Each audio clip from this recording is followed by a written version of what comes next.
একজন শিক্ষক বলতেন, জীবনে যা কিছুই করো না কেন নিজের সুখের চাবিকাঠি অন্য কারো হাতে তুলে দিও না।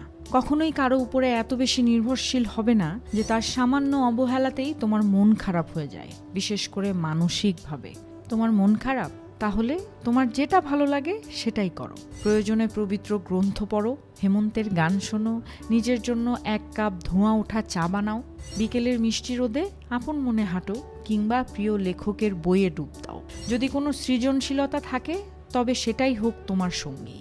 অন্যকে ব্যঙ্গ করে স্টেটাস দেওয়া, নিজের দুঃখ দুর্বলতা সবার সামনে প্রকাশ করা, এগুলো কোনো পরিণত মানসিকতার পরিচয় নয়। খুব বেশি একা লাগলে বা মন খারাপ হলে ঘর অন্ধকার করে কিছুক্ষণ চুপচাপ বসে থাকো, প্রার্থনা করো, পুরনো স্মৃতি মনে করো, হাসো, কাঁদো, কিন্তু নিজের সাথে এমন একটা সম্পর্ক গড়ে তোলো যেন দুঃখের দিনগুলোতে কাউকে না পেলেও নিজেই নিজের সবচেয়ে কাছের বন্ধু হয়ে উঠতে পারো।